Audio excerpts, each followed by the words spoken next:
ಏನ್ ಸಮಸ್ಯೆ ಸರ್ ರಾಜ್ಯ ಈ ದರಿದ್ರ ಸರ್ಕಾರ ಕೇಳಿ ಏನ್ ಸಮಸ್ಯೆ ಅಂತೇಳಿ ನನ್ನೆಲ್ಲ ಕೇಳೋದು. ರಾಜ್ಯ ಸರ್ಕಾರದಿಂದ ಈ ಕ್ಷಣದವರೆಗೆ ರಾಜ್ಯ ಸರ್ಕಾರದ ಯಾವನೇ ಮುಖ್ಯಮಂತ್ರಿ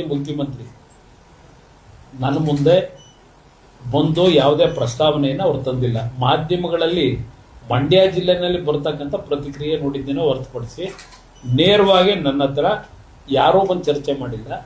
ಒಂದು ನಿಮ್ಮ ಜಿಲ್ಲಾ ಉಸ್ತುವಾರಿ ಸಚಿವರು ಇಲ್ಲೇನೋ ರೈತರಿಗೆ ಮೊನ್ನೆ ಒಂದು ಲೆಟರ್ ಬರೆದಿದ್ದಾರೆ. 6ನೇ ತಾರೀಕು ಇಲ್ಲೇನೋ ಒಂದು ಕಾರ್ಯಕ್ರಮ ಬೆಂಗಳೂರಿನಲ್ಲಿ ನಮ್ಮ ರೈತರಿಗೆ ಒಂದು ತಿಳುವಳಿಕೆ ಮಾಡೋಕ್ಕೆ ಅಗ್ರಿಕಲ್ಚರ್ ಬಗ್ಗೆ ಏನೋ ಒಂದು ಸಂವಾದ ಇಟ್ಕೊಂಡವ್ರೆ, ಕಾನ್ಫರೆನ್ಸ್, ಅದಕ್ಕೆ ಉದ್ಘಾಟನೆಗೆ ಬನ್ನಿ ಅಂತ ಒಂದು ಲೆಟರ್ ಬರೆದಿದ್ದಾರೆ. ಆದ್ರೆ 6ನೇ ತಾರೀಕು ಪಾರ್ಲಿಮೆಂಟ್ ನಡೀತಾ ಇರ್ತದೆ. ಇದು ಒಂದು ಕಡೆ ನಮಗೆ ಇಕ್ಕಟ್ಟು ಇಲ್ಲ. ಅದೊಂದು ಹೊರತುಪಡಿಸಿದ್ರೆ ನನಗೆ ಯಾವುದೇ ಮಂತ್ರಿಗಳು ನನ್ನ ಮುಂದೆ ಬಂದಿಲ್ಲ, ನಮ್ಮ ರಾಜ್ಯಕ್ಕೆ ಇಂಥದ್ದು ಬೇಕು ಅಂತ ಕೇಳಿಲ್ಲ. ಮಾಧ್ಯಮದಲ್ಲಿ ಕೆಲವರು ಚರ್ಚೆ ಮಾಡೋದು ನೋಡಿ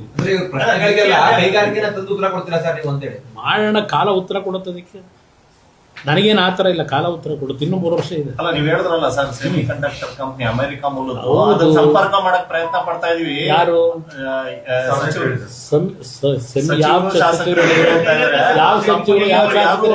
ಯಾವ ಸಚಿವರು ಹೇಳಿದ್ರು?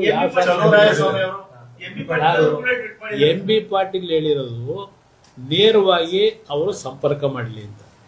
ಈಗಾಗಲೇ ಇಂಡಸ್ಟ್ರಿಯ ಸೆಕ್ರೆಟರಿ ಏನಿದ್ದಾರೆ ಅವರಿಗೆ ಒಂದು ಪತ್ರ ಹೋಗಿದೆ, ಅವರಿಂದ ಕಂಪನಿಯಿಂದ ಅವರೇ ಕಳಿಸ್ಕೊಂಡಿದ್ದಾರೆ. ನಾವು ಶತಪ್ರಯತ್ನ ಪಟ್ಟು ಇವತ್ತು ಇಲ್ಲಿ ಇನ್ವೆಸ್ಟ್ ಮಾಡ್ತಕ್ಕಂಥವ್ರನ್ನ ತರಲಿಕ್ಕೆ ನಾನು ಯಾರ್ಯಾರಿಗೆ ಎಷ್ಟೇ ಶ್ರಮ ಆಗ್ತದೆ ನನಗೆ ಗೊತ್ತು. ಈ ಸರ್ಕಾರ ಎಷ್ಟು ಮಟ್ಟಿಗೆ ಇವತ್ತು ಈ ರಾಜ್ಯದಲ್ಲಿ ಇಂಡಸ್ಟ್ರಿ ತರ್ತಕ್ಕಂಥದ್ದಕ್ಕೆ ಎಷ್ಟರ ಮಟ್ಟಿಗೆ ಪ್ರಭಾವ ಬೀರ್ತಾವ್ರೆ ಅಂತಕ್ಕಂಥದ್ದು ಗೊತ್ತು ನನಗೆ. ಬೇರೆ ರಾಜ್ಯಕ್ಕೆ ಏನಾಗ್ತಿದೆ, ನಮ್ಮ ರಾಜ್ಯದಲ್ಲಿ ಏನಾಗ್ತಿದೆ ಇದೆಲ್ಲ ನೋಡ್ತಾ ಇದ್ದೀನಿ. ಇಷ್ಟೆಲ್ಲ ಪ್ರಯತ್ನಗಳಾಗ್ತಾ ಇದ್ರು, ಯಾಕಿಷ್ಟು ಟೀಕೆಗಳಾಗ್ತಾ ಇದೆ ಅಂತೇಳಿ ಟೀಕೆ ರಾಜಕೀಯವಾಗಿ ಮಾಡ್ತಾರೆ. ಪಾಪ ಹೇಳ್ತಾ ಇಲ್ವಾ? ನೀವು ಮಾತಾಡ್ಕೊಳ್ಳಿ, ನೀವು ಭಾವನಾತ್ಮಕವಾಗಿ ಮಾತಾಡ್ಕೊಳ್ಳಿ. ನಿಮ್ ಹಿಡ್ಕೊಂಡಿರೋ ಯಾರು? ಅವ್ರ ತರ ನಾನು ಮಾತಾಡಕ್ಕಾಯ್ತದ? ಮೊನ್ನೆ ಏನ್ ಹೇಳೋರು ಹೇಳಿ? ಅದಂತೂ ಈ ಮಂಡ್ಯ ಜಿಲ್ಲೆ ಒಳ್ಳೇದಾಗಬೇಕು ಅಂದ್ರೆ ಜನತಾದಳ ಒದ್ದೋಡಿಸ್ಬೇಕಂತಲ್ಲ, ಜನತಾದಳ ಒದ್ದೋಡಿಸ್ಬೇಕಂತ. ಈ ಜಿಲ್ಲೆ ಇವರೊಬ್ಬರೇ ಗುತ್ತಿಗೆ ತಗೊಂಡಿರೋರು. ಮುಂದೆ ಗೊತ್ತಾಗುತ್ತೆ ಸರ್. MSP ಹೇಳ್ತಾ ಇದ್ರಿ, ಯಾಕೆ ಅಂತಂದ್ರೆ ಪ್ರತಿ ಕೂಡ ಖರೀದಿ ಕೇಂದ್ರಗಳು ನೋಡಿ. ಈ ಸರ್ಕಾರ ಬ್ರೋಕರ್ಸ್ಗಳಿಗಿರೋ ಸರ್ಕಾರ ಇದು. ರೈತನಿಗೆ ಒಳ್ಳೇದು ಮಾಡಬೇಕು ಅಂತಕ್ಕಂಥ ಸರ್ಕಾರ ಅಲ್ಲ. ರೈತನ ಹತ್ರ ಮಾಲಿದ್ದಾಗ ಒಂದು ಖರೀದಿ ಕೇಂದ್ರ ಪ್ರಾರಂಭ ಮಾಡಿ ಮೊದಲು ತಗೊಳ್ಳಲ್ಲ. ರೈತ ಸಂಕಷ್ಟಕ್ಕೆ ಒಳಗಾಗಿ ದುಡ್ಡಿಲ್ಲದೆ ಈ ಬ್ರೋಕರ್ಗಳಿಗೆ ಮಾರ್ತಾರಲ್ಲ, ಆಮೇಲೆ ಖರೀದಿ ಕೇಂದ್ರ ಮಾಡ್ತಾರೆ. ಅಷ್ಟರೊಳಗೆಲ್ಲ ಮುಗಿದೋಗಿರ್ತದೆ ರೈತರ ಕತೆ. ಅದರಿಂದ ಈ ಬ್ರೋಕರ್ ಸರ್ಕಾರಕ್ಕೆ ನಾನು ಚರ್ಚೆ ಮಾಡೋಕ್ಕಾಯ್ತಿಲ್ಲ. ಎಷ್ಟು ಸಲ ಅಡ್ವೈಸ್ ಮಾಡೋದು. ನಾನು ಮಂತ್ರಿ ಇದ್ದೆ, ಮುಖ್ಯಮಂತ್ರಿ ಇದ್ದೆ. ಭತ್ತದ ಬೆಲೆ ಕಡಿಮೆ ಆದಾಗ ಖರೀದಿ ಕೇಂದ್ರ ಯಾವಾಗ ಪ್ರಾರಂಭ ಮಾಡಿದೆ ನಾನು? ರೈತರೆಲ್ಲ ಮಾರಾಟ ಮಾಡ್ಕೊಂಡ್ಮೇಲೆ ಮಾಡೋದ್ನ. 2028ಕ್ಕೆ ಜನರ ಸರ್ಕಾರ ಬರ್ತದೆ ಅಂತ ಹೇಳಿದ್ರೆ ಜನತೆ, ಕರ್ನಾಟಕ ರಾಜ್ಯದ ಜನತೆಯ ಸರ್ಕಾರ ಬರುತ್ತೆ. ಜನ ಅವ್ರ ಸರ್ಕಾರ ಅವರು ಆಯ್ಕೆ ಮಾಡ್ತಾರೆ. ನಾನು ಹೇಳ್ತಿರೋದು ಅವ್ರ ಸರ್ಕಾರ ಆಯ್ಕೆ ಮಾಡ್ತಾರೆ. ಜನತೆಯ ನೇತೃತ್ವದ ಸರ್ಕಾರ ಇದು. ಜನರ ಅಭಿಲಾಷೆ ಮೇರೆಗೆ ಜನತೆಯ ಆಸೆಗಳೇನಿದೆ, ಜನತೆಯ ಸಂಕಷ್ಟಗಳಿಗೆ ಪರಿಹಾರ ಕೊಡ್ತಕ್ಕಂಥ ಜನತೆಯ ಸರ್ಕಾರ 28ಕ್ಕೆ ಕರ್ನಾಟಕದ ಕನ್ನಡಿಗರು ಅಧಿಕಾರಿಗೆ ತರ್ತಾರೆ ಅಂತಕ್ಕಂಥ ವಿಶ್ವಾಸ.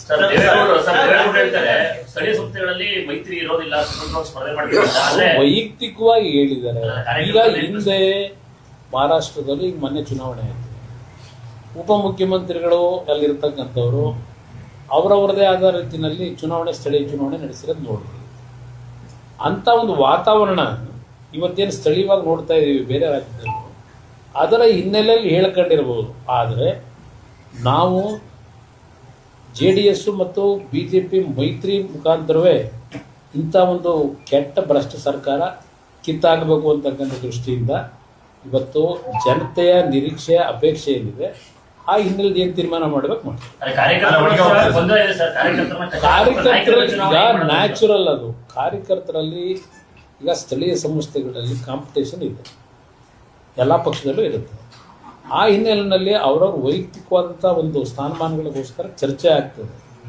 ಅಂತಿಮವಾಗಿ ಕೂತು ಈಗಾಗಲೇ ಉಸ್ತುವಾರಿಗಳು ನೇಮಕ ಮಾಡಿದ್ದಾರೆ ಬಿಜೆಪಿ, ಚರ್ಚೆ ಮಾಡಿ ತೀರ್ಮಾನ ಮಾಡಿ. ಏನಿಲ್ಲ, ಈಗಾಗಲೇ ನಿಖಿಲ್ ಕುಮಾರಸ್ವಾಮಿ ಅವರು 53 ತಾಲೂಕು ಕೇಂದ್ರಗಳಲ್ಲಿ ಈಗಾಗಲೇ ಸಭೆ ಮಾಡಿದ್ದಾರೆ. ಈಗ ಮುಂದಿನ ವಾರ, ಈಗ ನಾಳೆ ಹಾಸನದಲ್ಲಿ ಬೃಹತ್ ಸಮಾವೇಶ ಇದೆ. 1 ಲಕ್ಷಕ್ಕೂ ಹೆಚ್ಚಿನ ಕಾರ್ಯಕರ್ತರ ಸಮಾವೇಶ. ನಮ್ಮ ಪಕ್ಷದ 25 ವರ್ಷದ ಬೆಳ್ಳಿ ಹಬ್ಬವನ್ನು ಪ್ರಥಮವಾಗಿ ಹಾಸನದಲ್ಲಿ ಬೃಹತ್ ಸಮಾವೇಶದ ಮುಖಾಂತರ ಏನು ಮಾಡ್ತಾ ಇದ್ದೇವೆ. ಮುಂದಿನ ದಿನಗಳಲ್ಲಿ ಎಲ್ಲ ಜಿಲ್ಲೆಗಳಲ್ಲೂ ಆ ಕಾರ್ಯಕ್ರಮವನ್ನು ಮುಂದುವರಿಸ್ತೀವಿ. ಕೇಂದ್ರದ ಬಜೆಟ್ನಲ್ಲಿ ರಾಜ್ಯದ ನಿರೀಕ್ಷೆಗಳೇನು ಸರ್? ರಾಜ್ಯದ ಒಂದು ರಾಜ್ಯಕ್ಕೆ ಸೀಮಿತವಾಗಿ ಕೇಂದ್ರದ ಬಜೆಟ್ ಇರಲ್ಲ.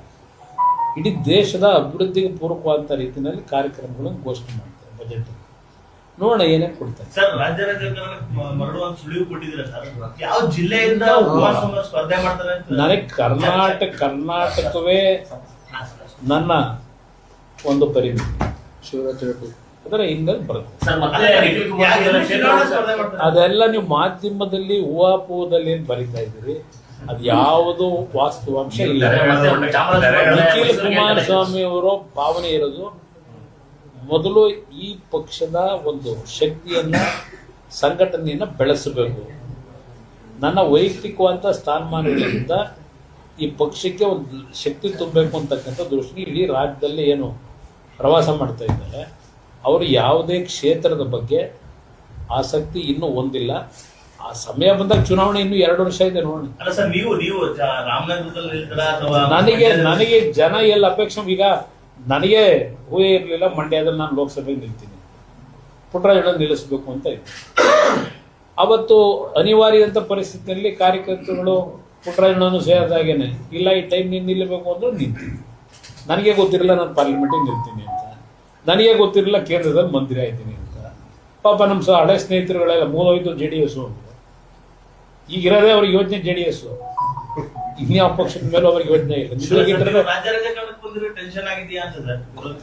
ಟೆನ್ಷನ್ ಅಂತ ಅವ್ರು ದೊಡ್ಡ ಪಕ್ಷ, ಅವರು ಬಹಳ ದೊಡ್ಡ ಪಕ್ಷ. ಈಗ ಮನ್ರೇಗಾಗೆ ಟವಲ್ ಕಟ್ಕೊಂಡು ರಾಷ್ಟ್ರೀಯ ಅಧ್ಯಕ್ಷರು, ಅಲ್ಲಿಂದ ಯುವ ನಾಯಕರು ರಾಹುಲ್ ಗಾಂಧಿಯವರು ಈಗ ಬೈದಿಟ್ಕೊಂಡು ಹೊರಟಾರೆ.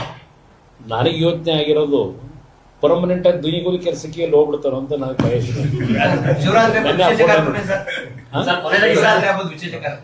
ಇಲ್ಲಿ ಮಂಡ್ಯದಲ್ಲಿ ಶಿವರಾತ್ರಿ ಹಬ್ಬದ ದಿನ ಒಂದು ವಿಶೇಷವಾದ ಕಾರ್ಯಕ್ರಮ ಇಟ್ಟಿದೆ.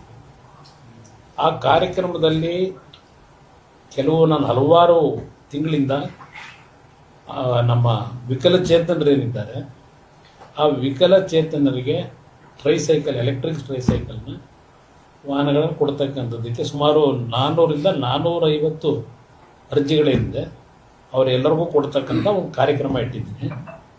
ಶಾಲಾ ಮಕ್ಕಳಿಗೆ, ಕಾಲೇಜ್ ಮಕ್ಕಳಿಗೆ ಒಂದು 500 ಲ್ಯಾಪ್ಟಾಪ್ಗಳನ್ನು ಅದನ್ನು ಕೊಡ್ತಕ್ಕಂಥ ಒಂದು ಕಾರ್ಯಕ್ರಮ ಇಟ್ಟಿದ್ದೀನಿ. ಅದ್ರ ಜೊತೆಗೆ ಶಿವರಾತ್ರಿ ಹಬ್ಬದ ದಿವಸ ಏನೊಂದು ಜಾಗರಣೆ ಮಾಡತಕ್ಕಂಥದ್ದಿದೆ.